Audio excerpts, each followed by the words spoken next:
golpe de Estado en realidad era un golpe anunciado, era un golpe que se fue articulando y preparando con mucha anticipación. El país en las últimas semanas vivió convulsiones, ¿no?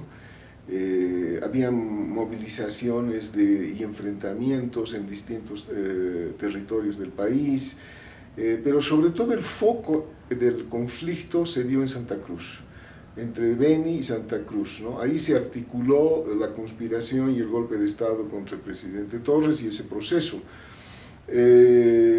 Aprovecharon además circunstancias muy especiales en el país. El hecho de la formación de la Asamblea Popular había irritado a muchos sectores de la población, sobre todo empresariales que no entendían lo que estaba sucediendo, y también sectores militares.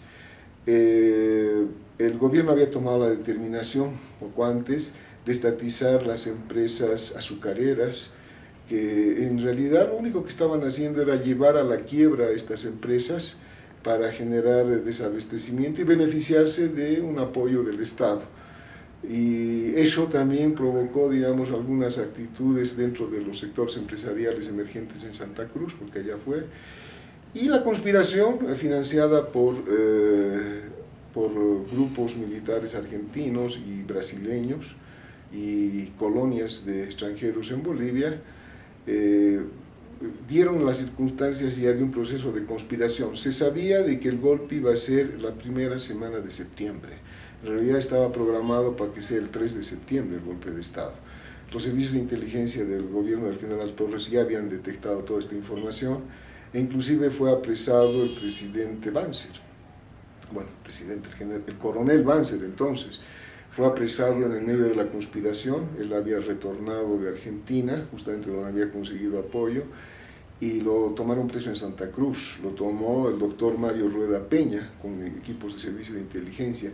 Y yo en esa oportunidad también les relaté que yo estaba en Palacio y pude presenciar un diálogo cuando lo trajeron a Banzer preso, y estuvo en una oficina política que se llamaba el DOP, cerca del Palacio de Gobierno, a media cuadra, y cuando los del Servicio de Seguridad y un edecán le propuso eliminarlo a Banzer, al presidente Torres, y yo escuché ese diálogo y mi padre se enojó, se incorporó, puso sus puños sobre la mesa y le instruyó al edecán que él sea el responsable de cuidar y preservar la vida del coronel Banzer. Y cuando vino el golpe, Banzer estaba preso, estaba todavía preso, porque pocos días antes lo habían tomado preso, así que perfectamente podían haberlo eliminado en esas circunstancias del golpe, pero no fue así, ¿no? Mi padre instruyó que lo preserven, que preserven su vida, que le garanticen su vida. Era la característica de él, era muy respetuoso de la vida humana y de los derechos humanos. Bueno, entonces la conspiración se dio en todos estos lugares. Además, teníamos entonces información de que había un financiamiento económico. Se sospechaba que la embajada americana había financiado el golpe, pero hoy, a esta altura, cuando ya se han desclasificado los documentos, nosotros ya tenemos los documentos donde se dice exactamente que se entregó una suma de $250,000 para la conspiración en Perú a un representante de Víctor Paz Estenssoro, que lideró el golpe junto con el señor Gutiérrez de Falange y Banzer, ¿no? Fue Falange, el MNR y Banzer los que formaron una coalición gubernamental después del golpe. Y esta información desclasificada dice exactamente eso, o sea que se entregó $250,000 para la conspiración y que fue entregado a un emisario de Víctor Paz Estenssoro en Perú para la conspiración y derrocamiento del general Torres. $250,000 trasladados a valor presente para tener una idea de la magnitud de dinero, actualizados sobre la base de la inflación promedio en Estados Unidos, representa $950,000 de hoy, o sea que era bastante plata para la conspiración. Entonces teníamos toda esa información, mi padre tenía esa información, y ya el 19 de agosto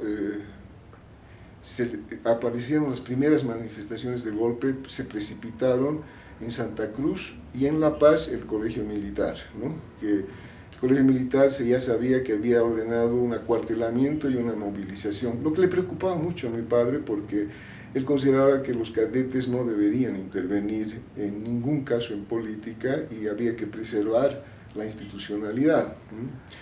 Pero bueno, las circunstancias así se dieron y yo me acuerdo que mi padre el 19 de agosto convocó a una reunión permanente del Consejo de Ministros y informó al Consejo de Ministros y tomó la decisión de ir a visitar a todas las guarniciones de La Paz. Ya sabía que el levantamiento estaba en Santa Cruz, que habían guarniciones que habían hecho declaraciones públicas y que estaban preparándose para el levantamiento. Precipitó el golpe esta acción que sucedió en el colegio militar, que debía haber sido recién alrededor del 3 de septiembre. En Brasil, en la colonia alemana del sur, hizo recaudaciones importantes para el golpe y la conspiración a Banzer, favoreciendo a Banzer, más los desembolsos que se supo que hizo los americanos. Se sabía que había muchos recursos y que habían comprado a muchos comandantes de guarniciones, de unidades, ¿no? Así que él ya percibió que la cosa era bastante complicada. Así que el 21 de agosto era un día donde ya el desenlace estaba prácticamente dado, ¿no? El jaque mate se había desarrollado a través de las unidades militares. La gente se movilizó en las calles, efectivamente. Había movilizaciones en Santa Cruz y eso mucho le preocupaba, las movilizaciones estudiantiles, porque él sabía que eso podía ser hasta una matanza, ¿no? Entonces le preocupaba mucho eso. El 21 de agosto llegó el general Requeterán a pedirle la renuncia a mi padre, pero lo hizo en términos de amigo, de amistad, de reflexión, de persuadirlo que podía perder la vida, que su vida era muy importante para el proceso en el país, etc. Pero yo creo que era posiblemente un hombre que ya se había comprometido con la conspiración, ¿no? Y a mi padre lo conocían que era un hombre muy determinado, ¿no? Muy enérgico, así que lo mandaron para tratar de persuadirlo, porque tenía una amistad con mi padre, aunque vino armado. Y yo me acuerdo que mi tío, que era coronel en esa época, estaba en el palacio, ordenó que lo desarmen al general Requeterán, porque vino con sus edecanes armado, y tuvo un diálogo en el que no estuve yo, porque estuvo solamente mi padre y los secretarios Valencich y Velarde, donde después eso es transcrito en un texto que se lo conoce y es público, en un libro, ese diálogo que es un diálogo emocionante, es un diálogo donde el Requeterán trata de persuadirlo hasta hablando de la familia, de los hijos, etc. Pero mi padre estaba persuadido a defender su gobierno de una manera y no renunciar, ¿no? Entonces, hasta ahí me acuerdo de esas circunstancias que han sido muy difíciles, momentos muy especiales, los hemos vivido nosotros en Palacio. Y ya digamos, más a mediodía, yo me acuerdo que mi padre, yo me puse un uniforme, tenía 17 años, ¿no? Todavía sí, estaba entre 16 y 17 años, me puse un uniforme, porque yo hice premilitar en ese periodo, y entonces me puse un uniforme, y dije, yo voy a defender el gobierno de mi padre, cosas de jóvenes, ¿no?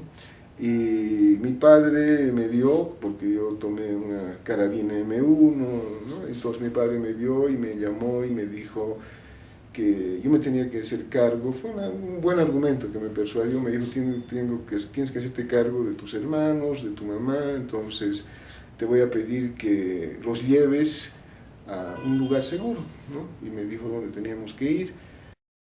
Y de los diálogos que se rescataron después de que tuvo mi padre con el gabinete, con el Requeterán, con su equipo íntimo, él quería quedarse en el palacio, ¿no? Él persuadía que los de seguridad se vayan, para evitar que haya enfrentamiento, pero él insistía en quedarse. Y ese fue un forcejeo entre el gabinete y mi padre, hasta que finalmente se supo ya que las tanquetas estaban camino al Palacio de Gobierno y le informaron que estaban muy cerca. Entonces la gente del gabinete se puso muy nerviosa. Entonces mi padre les dijo que se salgan del palacio, que él se iba a quedar. Después hubieron como pequeños empujones, me cuentan algunos de los edecanes, forcejeos para tratar de sacarlo, cuidar su vida. Y finalmente mi padre les dice a los ministros que salgan por la puerta lateral y que él iba a salir por la puerta principal, como que así lo hizo. para que la multitud, digamos, no haga nada contra los ministros. En esas circunstancias no sabía qué podía pasar. Él salió y la gente lo saludó, lo vitoreó, le pidió armas, y él les dijo que estaba yendo al cuartel Sucre, el regimiento escolta presidencial, que es ahí por la Parque Riosinho, ¿no? Más o menos más arriba. Y les dijo que iba a ir hacia allá, y que efectivamente su objetivo era ir allá. Estaban acompañados de solamente estos secretarios, porque ya los ministros habían salido por otro lado.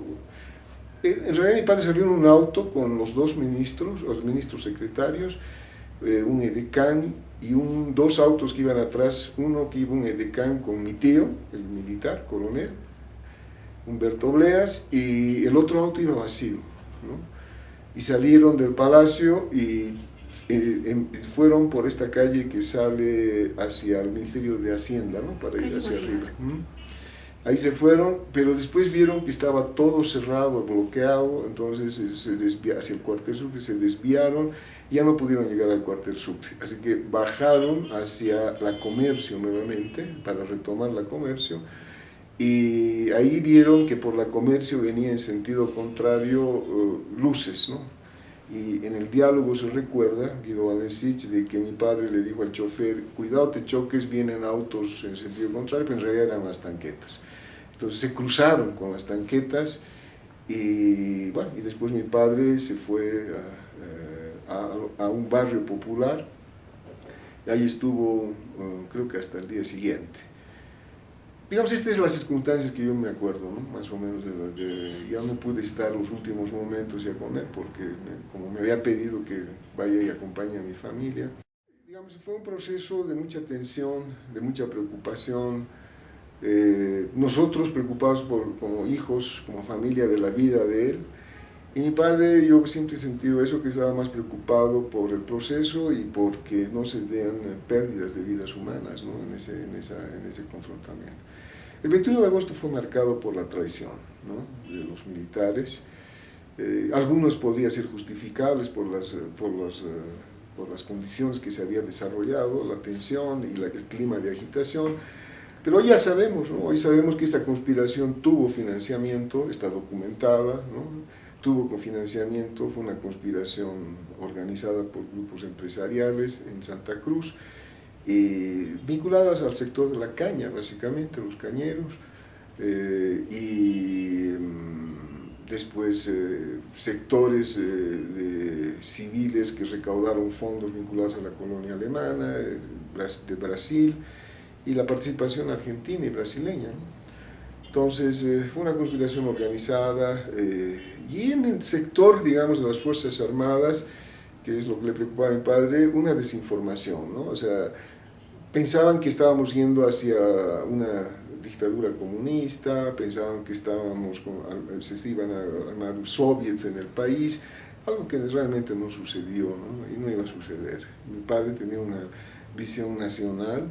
Sí había que hacer cambios en el país, pero como yo te decía, finalmente yo veo que los resultados han sido buenos, porque todas las medidas que ha tomado él en muy poco tiempo, 10 meses de presidente nada más, han sido el cimiento para generar las condiciones de cambio en el país, ¿no? O sea, el Banco del Estado, que es un banco de fomento, las corporaciones de desarrollo, que han sido la base para la creación de empresas productivas a nivel departamental, la reversión de la mina Matilde, después medidas como la vinculación a la nacionalización de la Bolivian Gulf.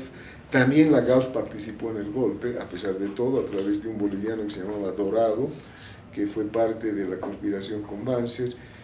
Pero bueno, finalmente lo que logró es, inclusive, no hay que olvidar que su gobierno es el único gobierno militar que entra con un plan de gobierno, ¿no? Público, y que cumple ese plan de gobierno.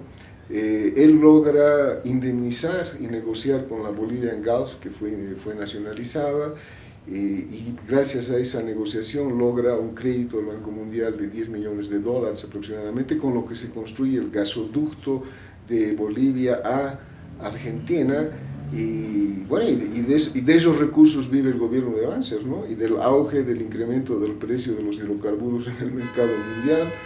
y seguimos viviendo también de parte de los ingresos de ese gasoducto que sigue exportando gas hasta la Argentina, ¿no? Entonces, yo creo que se han hecho cosas muy positivas, ¿no? Y se ha tergiversado mucho su perspectiva y el sentido de su gobierno.